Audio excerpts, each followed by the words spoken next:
ನಮಸ್ಕಾರ. ಈ ದಿನ ಸುದ್ದಿಗೆ ಸ್ವಾಗತ. ನಾನು ಜಿಎಂ ಪವಿತ್ರ. ಮಹಾರಾಷ್ಟ್ರ ಚುನಾವಣೆಯಲ್ಲಿ ಗ್ಯಾರಂಟಿ ಯೋಜನೆಗಳ ಕುರಿತು ಕರ್ನಾಟಕದ ಬಗ್ಗೆ ಅವಮಾನ ಆಗೋ ರೀತಿಯಲ್ಲಿ ಜಾಹೀರಾತು ನೀಡಿದವರ ವಿರುದ್ಧ ಕ್ರಮ ಕೈಗೊಳ್ಳುವ ಬಗ್ಗೆ ಚಿಂತನೆ ನಡೆಸಲಾಗಿದೆ ಅಂತ ಗೃಹ ಸಚಿವ ಡಾಕ್ಟರ್ ಜಿ ಪರಮೇಶ್ವರ್ ತಿಳಿಸಿದ್ದಾರೆ. ಸದಾಶಿವನಗರದಲ್ಲಿ ಮಂಗಳವಾರ ಸುದ್ದಿಗಾರರೊಂದಿಗೆ ಮಾತನಾಡಿದ ಇವರು, ಮಹಾರಾಷ್ಟ್ರ ಚುನಾವಣೆಯಲ್ಲಿ ಮಹಾವಿಕಾಸ್ ಅಘಾಡಿ ಮೈತ್ರಿಕೂಟ ಗ್ಯಾರಂಟಿ ಕಾರ್ಡ್ ಬಿಡುಗಡೆ ಮಾಡಿದ ಬಳಿಕ ಬಿಜೆಪಿಯವರು ಕರ್ನಾಟಕದಲ್ಲಿ 5 ಗ್ಯಾರಂಟಿ ಯೋಜನೆಗಳು ಅನುಷ್ಠಾನಗೊಂಡಿಲ್ಲ, ಮಹಾರಾಷ್ಟ್ರದಲ್ಲಿಯೂ ಅನುಷ್ಠಾನಗೊಳ್ಳೋದಿಲ್ಲ ಅಂತ ಸುಳ್ಳು ಜಾಹೀರಾತನ್ನು ನೀಡಿದ್ದಾರೆ. ಇದಕ್ಕೆ ಯಾವ ರೀತಿ ಕ್ರಮ ಕೈಗೊಳ್ಳಬೇಕು ಅನ್ನೋದರ ಕುರಿತು ಯೋಚಿಸ್ತಾ ಇದ್ದೇವೆ ಅಂತ ಹೇಳಿದ್ದಾರೆ.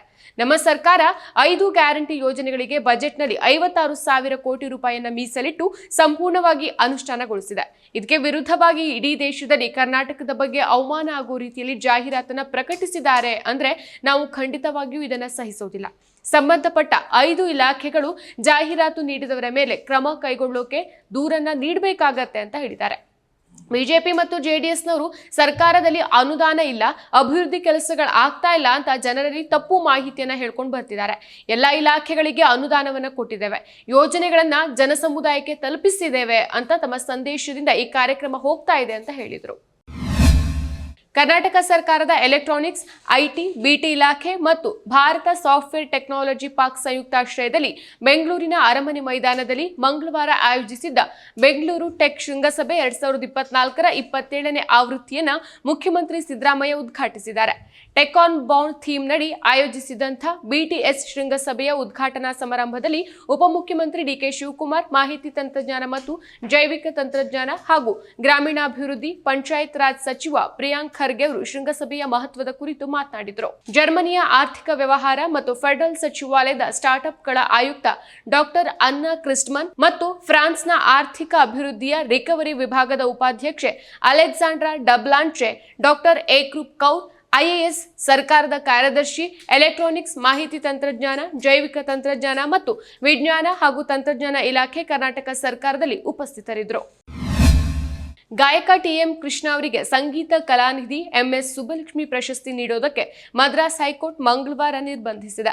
ಎಂಎಸ್ ಸುಬ್ಬಲಕ್ಷ್ಮಿ ಅವರ ಹೆಸರಿನಲ್ಲಿ ಟಿಎಂ ಕೃಷ್ಣ ಅವರಿಗೆ ಪ್ರಶಸ್ತಿ ನೀಡದಂತೆ ದಿ ಹಿಂದೂ ಪತ್ರಿಕೆಗೆ ನಿರ್ಬಂಧಿಸಿದೆ. ದಿ ಹಿಂದೂ ಪತ್ರಿಕೆ 2005ರಲ್ಲಿ ಈ ಪ್ರಶಸ್ತಿ ಪ್ರದಾನ ಮಾಡೋಕೆ ಆರಂಭಿಸಿತು. ಚೆನ್ನೈ ಮ್ಯೂಸಿಕ್ ಅಕಾಡೆಮಿ ನೀಡುವ ಸಂಗೀತ ಕಲಾನಿಧಿ ಪ್ರಶಸ್ತಿ ಗೆದ್ದವರಿಗೆ ಈ ನಗದು ಪ್ರಶಸ್ತಿಯನ್ನು ನೀಡಲಾಗ್ತಾ ಇದೆ. ಈ ವರ್ಷ ಕರ್ನಾಟಕ ಸಂಗೀತ ಗಾಯಕ ಟಿಎಂ ಕೃಷ್ಣ ಅವರಿಗೆ ಸಂಗೀತ ಕಲಾನಿಧಿ ಪ್ರಶಸ್ತಿ ಲಭಿಸಿದೆ. ಈ ನಿಟ್ಟಿನಲ್ಲಿ ದಿ ಹಿಂದೂ ಪತ್ರಿಕೆ ಇವರಿಗೆ ಸಂಗೀತ ಕಲಾನಿಧಿ ಎಂ ಸುಬ್ಬಲಕ್ಷ್ಮಿ ಪ್ರಶಸ್ತಿಯನ್ನು ಘೋಷಿಸಿದೆ. ಎಂ ಸುಬ್ಬಲಕ್ಷ್ಮಿ ಅವರ ಮೊಮ್ಮಗ ಶ್ರೀನಿವಾಸನ್ ಸಲ್ಲಿಸಿದ ಅರ್ಜಿ ವಿಚಾರಣೆ ನಡೆಸಿದ ನ್ಯಾಯಮೂರ್ತಿ ಜಿ ಜಯಚಂದ್ರನ್ ಅವರ ಪೀಠ ಈ ಮಧ್ಯಂತರ ಆದೇಶವನ್ನ ನೀಡಿದೆ. ಈ ಹಿಂದೆ ಟಿಎಂ ಕೃಷ್ಣ ಅವರು ಎಂಎಸ್ ಸುಬ್ಬಲಕ್ಷ್ಮಿ ಅವರನ್ನ ಟೀಕಿಸಿದ್ರು. ಹಾಗಾಗಿ ನನ್ನ ಅಜ್ಜಿಯನ್ನ ನಿರಂತರವಾಗಿ ಟೀಕಿಸುವವರಿಗೆ ಪ್ರಶಸ್ತಿಯನ್ನ ನೀಡಬಾರದು ಅನ್ನೋದು ಶ್ರೀನಿವಾಸನ್ ಅವರ ವಾದವಾಗಿತ್ತು. ಈ ಅರ್ಜಿ ಪುರಸ್ಕರಿಸಿದ ಮದ್ರಾಸ್ ಹೈಕೋರ್ಟ್ ಎಂಎಸ್ ಸುಬ್ಬಲಕ್ಷ್ಮಿ ಅವರ ಹೆಸರಿನಲ್ಲಿ ಪ್ರಶಸ್ತಿ ನೀಡೋದು ಅವರ ಆಶಯಕ್ಕೆ ವಿರುದ್ಧವಾಗಿದೆ ಅಂತ ಅಭಿಪ್ರಾಯಿಸಿ ಅವರ ಹೆಸರಿನಲ್ಲಿ ಪ್ರಶಸ್ತಿ ನೀಡೋದನ್ನ ಮುಂದುವರಿಸಬಾರದು ಅಂತ ಆದೇಶಿಸಿದೆ. ರಾಷ್ಟ್ರ ರಾಜಧಾನಿ ದೆಹಲಿಯಲ್ಲಿ ಹದಗೆಡುತ್ತಿರುವ ವಾಯು ಮಾಲಿನ್ಯ ಮಟ್ಟವನ್ನು ಎದುರಿಸೋಕೆ ಕೃತಕ ಮಳೆಗೆ ಅನುಮತಿ ನೀಡುವಲ್ಲಿ ಪ್ರಧಾನಿ ನರೇಂದ್ರ ಮೋದಿ ಅವರ ಮಧ್ಯಸ್ಥಿಕೆಯನ್ನ ಕೋರಿ ದೆಹಲಿ ಪರಿಸರ ಸಚಿವ ಗೋಪಾಲ್ ರೈ ಮಂಗಳವಾರ ಕೇಂದ್ರ ಸರ್ಕಾರಕ್ಕೆ ಪತ್ರ ಬರೆದಿದ್ದಾರೆ. ಉತ್ತರ ಭಾರತವನ್ನ ಹೊಗೆಯ ಪದರಗಳು ಆವರಿಸಿದೆ. ಈ ಹೊಗೆಯನ್ನ ಹೋಗಲಾಡಿಸೋಕೆ ಕೃತಕ ಮಳೆಯೊಂದೇ ಪರಿಹಾರ.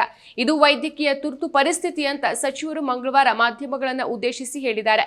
ವಾಯು ಮಾಲಿನ್ಯದಲ್ಲಿ ಪ್ರಧಾನಿ ಮೋದಿ ಮಧ್ಯಸ್ಥಿಕೆಯನ್ನು ವಹಿಸಬೇಕು.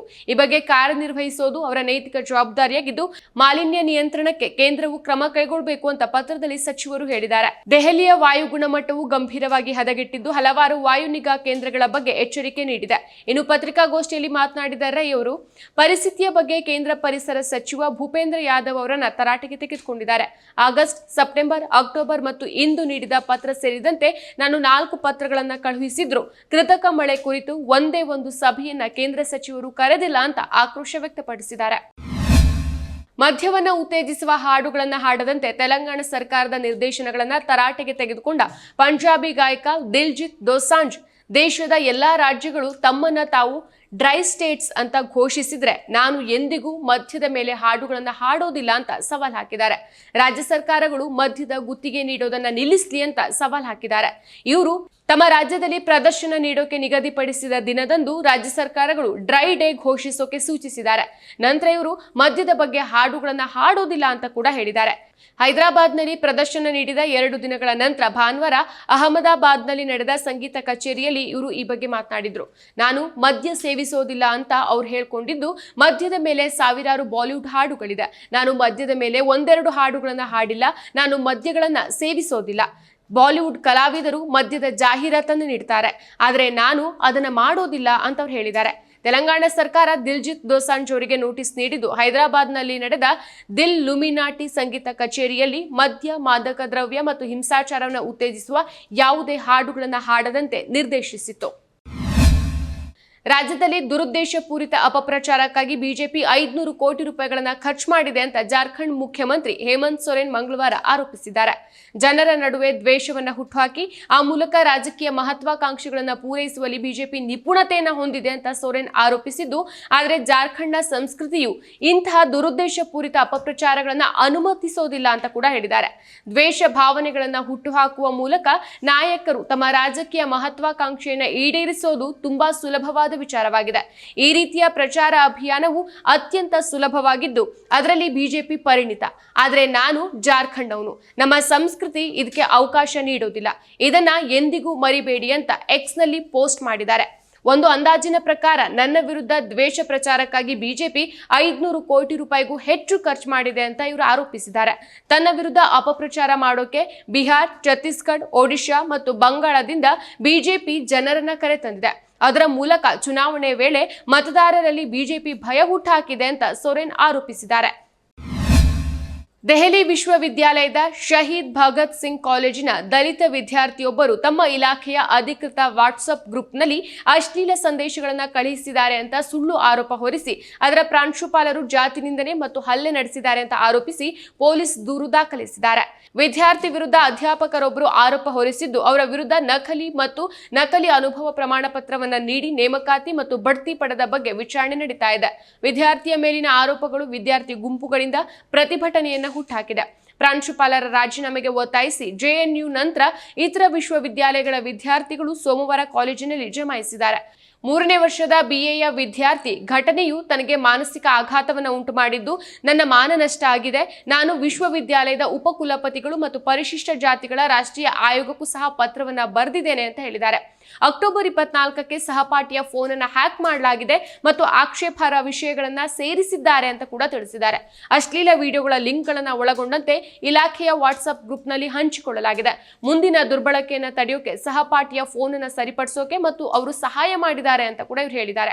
ಆದರೆ ಪ್ರಾಂಶುಪಾಲರು ಆರಂಭಿಸಿದ ಪ್ರಾಥಮಿಕ ತನಿಖೆಯಲ್ಲಿ ಕೆಲವು ವಿದ್ಯಾರ್ಥಿಗಳು ಸಂದೇಶಗಳನ್ನು ಕಳುಹಿಸಿದ್ದಾರೆ ಅಂತ ಆರೋಪಿಸಿದ್ರು. ಮುಖ್ಯಮಂತ್ರಿ ಎನ್ ಚಂದ್ರಬಾಬು ನಾಯ್ಡು ವಿರುದ್ಧ ಅವಹೇಳನಕಾರಿ ಹೇಳಿಕೆ ನೀಡಿದ ಆರೋಪದ ಮೇಲೆ ನಟ ಮತ್ತು ವೈಎಸ್ಆರ್ ಕಾಂಗ್ರೆಸ್ ಪಕ್ಷದ ನಾಯಕ ಪೋಸಾನಿ ಕೃಷ್ಣ ಮುರಳಿ ವಿರುದ್ಧ ಆಂಧ್ರಪ್ರದೇಶದ ಅಪರಾಧ ತನಿಖಾ ಇಲಾಖೆ ಅಂದ್ರೆ ಸಿಐಡಿ ಪ್ರಕರಣವನ್ನು ದಾಖಲಿಸಿದೆ. ತೆಲುಗು ದೇಶಂ ಪಕ್ಷದ ಅಂದ್ರೆ ಟಿಡಿಪಿ ಪಕ್ಷದ ಯುವ ಘಟಕದ ತೆಲುಗು ಯುವತ ನಾಯಕ ಬಂಡಾರು ವಂಶಿ ಕೃಷ್ಣ ಅವರ ದೂರಿನ ಮೇರೆಗೆ ಸಿಐಡಿ ಪ್ರಕರಣವನ್ನು ದಾಖಲಿಸಿದೆ. ಸೆಪ್ಟೆಂಬರ್ನಲ್ಲಿ ಪತ್ರಿಕಾಗೋಷ್ಠಿಯಲ್ಲಿ ಪೋಸಾನಿ ನಾಯ್ಡು ವಿರುದ್ಧ ಸುಳ್ಳು ಆರೋಪಗಳನ್ನ ಮತ್ತು ಅವಹೇಳನಕಾರಿ ಕಮೆಂಟ್ಗಳನ್ನ ಮಾಡಿದ್ದಾರೆ ಅಂತ ದೂರುದಾರರು ಹೇಳಿದ್ದಾರೆ. ನಟನ ಹೇಳಿಕೆಗಳು ಮುಖ್ಯಮಂತ್ರಿಯವರ ವರ್ಚಸ್ಸಿಗೆ ಕಳಂಕ ತಂದಿದೆ ಅಂತ ಆರೋಪಿಸಿದ್ರು. ಈ ಕಮೆಂಟ್ಗಳು ಗುಂಪುಗಳ ನಡುವೆ ವೈಷಮ್ಯವನ್ನ ಸೃಷ್ಟಿಸಿದೆ ಅಂತ ಕೂಡ ಇವರು ಹೇಳಿದ್ದಾರೆ. ಎಪಿ ಫಿಲ್ಮ್ ಡೆವಲಪ್ಮೆಂಟ್ ಕಾರ್ಪೊರೇಷನ್ ಅಧ್ಯಕ್ಷರಾಗಿಯೂ ಸೇವೆ ಸಲ್ಲಿಸಿರುವ ಪೊಸ್ಸಾನಿ ಅವರ ವಿರುದ್ಧ ಭಾರತ್ ನ್ಯಾಯ ಸಂಹಿತ ಸೆಕ್ಷನ್ 111, 196, 353, 299, 341, 333ರ ಅಡಿಯಲ್ಲಿ ಪ್ರಕರಣವನ್ನು ದಾಖಲಿಸಲಾಗಿದೆ.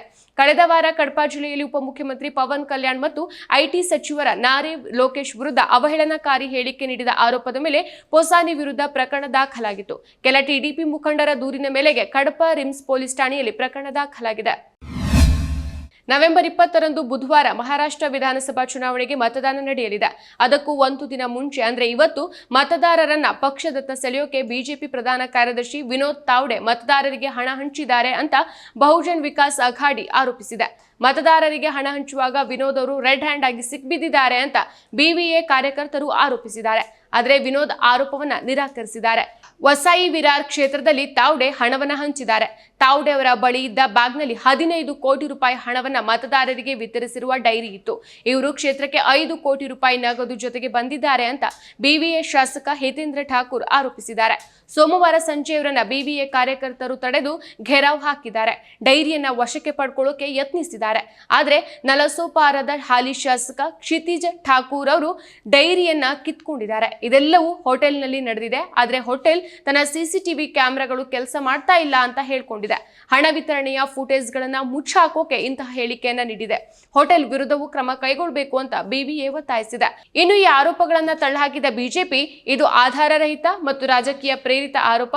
ಬಿಜೆಪಿಯ ರಾಷ್ಟ್ರೀಯ ಪ್ರಧಾನ ಕಾರ್ಯದರ್ಶಿಯಾಗಿರುವ ವಿನೋದ್ ತಾವ್ಡೆ ವಾರ್ಡ್ ಮಟ್ಟದಲ್ಲಿ ಹಣ ಹಂಚ್ತಾರಾ?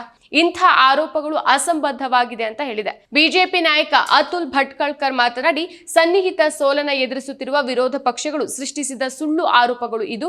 ಇಂಥ ಆರೋಪಗಳು ಬಿಜೆಪಿಯ ಪ್ರತಿಷ್ಠೆಯನ್ನು ಕೆಡಿಸುವ ಉದ್ದೇಶಪೂರ್ವಕ ಪ್ರಯತ್ನದ ಭಾಗವಾಗಿದೆ ಅಂತ ಹೇಳಿದ್ದಾರೆ. ಸೋಮವಾರ ಬಿಡುಗಡೆಯಾದ ಸರ್ಕಾರಿ ಅಂಕಿಅಂಶಗಳ ಪ್ರಕಾರ ಆನ್ಲೈನ್ ಹಣಕಾಸು ವಂಚನೆಗಳು ದೇಶಕ್ಕೆ ಬೆಳೆಯುತ್ತಿರುವಂತಹ ಸಮಸ್ಯೆ ಆಗಿರೋದ್ರಿಂದ ನ್ಯೂಜಿಲೆಂಡ್ ನಿವಾಸಿಗಳು ಕಳೆದ ವರ್ಷ ಸುಮಾರು 200 ಮಿಲಿಯನ್ $NZ ಸ್ಕ್ಯಾಮರ್ಗಳಿಂದ ಕಳ್ಕೊಂಡಿದ್ದಾರೆ. ಅಂದಾಜಿನ ಪ್ರಕಾರ 5 ಹಗರಣಗಳಲ್ಲಿ 1 ಮಾತ್ರ ವರದಿಯಾಗಿದೆ. ನ್ಯೂಜಿಲೆಂಡ್ನವರಿಗೆ ನಿಜವಾದ ನಷ್ಟವು ಗಮನಾರ್ಹವಾಗಿ ಹೆಚ್ಚಾಗಿದೆ ಅಂತ ವಾಣಿಜ್ಯ ಮತ್ತು ಗ್ರಾಹಕ ವ್ಯವಹಾರಗಳ ಸಚಿವ ಆಂಡ್ರ್ಯೂ ಬೇಲಿ ಹೇಳಿದ್ದಾರೆ ಅಂತ ಅಂತಾರಾಷ್ಟ್ರೀಯ ಮಾಧ್ಯಮಗಳು ವರದಿ ಮಾಡಿದೆ. ಡಿಜಿಟಲ್ ತಂತ್ರಜ್ಞಾನ ವೇಗವಾಗಿ ವಿಕಸನಗೊಳ್ಳುತ್ತಿರುವ ಮತ್ತು ಆನ್ಲೈನ್ ಹಗರಣಗಳ ಸಂಕೀರ್ಣತೆ ಹೆಚ್ಚಿನವು ಕಡಲಾಚೆಯ ಮೂಲದೊಂದಿಗೆ ನಡೀತಾ ಇದೆ. ಇದರಿಂದ ಹಗರಣ ಪತ್ತೆ ತಡೆಗಟ್ಟುವಿಕೆ ಕಷ್ಟ ಆಗ್ತಾ ಇದೆ ಅಂತ ಬೇಲಿ ಹೇಳಿದ್ದಾರೆ. ವಂಚನೆ ಕುರಿತು ಜಾಗೃತಿ ಮೂಡಿಸಲಾಗುತ್ತಿದ್ದು, ದೂರಸಂಪರ್ಕ ಮತ್ತು ಬ್ಯಾಂಕ್ಗಳ ನಡುವೆ ಮಾಹಿತಿ ಹಂಚಿಕೆಯನ್ನು ಸುಧಾರಿಸೋದು, ಬ್ಯಾಂಕ್ಗಳು ಸೇರಿದಂತೆ ನಿರ್ದಿಷ್ಟ ವಲಯಗಳಲ್ಲಿ ಉದ್ಯಮ ನೇತೃತ್ವದ ವ್ಯವಹಾರಗಳನ್ನು ಅಭಿವೃದ್ಧಿಪಡಿಸೋದು, ಆಸ್ಟ್ರೇಲಿಯಾದೊಂದಿಗೆ ತೊಡಗಿಸಿಕೊಳ್ಳುವಂತಹ ಆನ್ಲೈನ್ ಹಗರಣಗಳನ್ನು ಎದುರಿಸೋಕೆ ಉದ್ಯಮ ಮತ್ತು ಸರ್ಕಾರದಾದ್ಯಂತ ಹೊಸ ಸಮನ್ವಯ ಪ್ರಯತ್ನಗಳಿಗೆ ಸರ್ಕಾರವು ಬದ್ಧವಾಗಿದೆ ಅಂತ ಕೂಡ ಹೇಳಿದ್ದಾರೆ.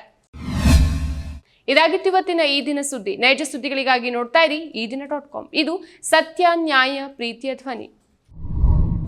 ಮತ್ತಷ್ಟು ವಿಶೇಷ ವಿಡಿಯೋಗಳನ್ನು ನೋಡಲು ಮತ್ತು ಹೊಸ ವಿಡಿಯೋಗಳ ಬಗ್ಗೆ ತಿಳಿಯಲು ಈದಿನ.com ಯೂಟ್ಯೂಬ್ ಚಾನೆಲ್ ಸಬ್ಸ್ಕ್ರೈಬ್ ಮಾಡಿ ಮತ್ತು ಬೆಲ್ ಐಕಾನ್ ಕ್ಲಿಕ್ ಮಾಡಿ.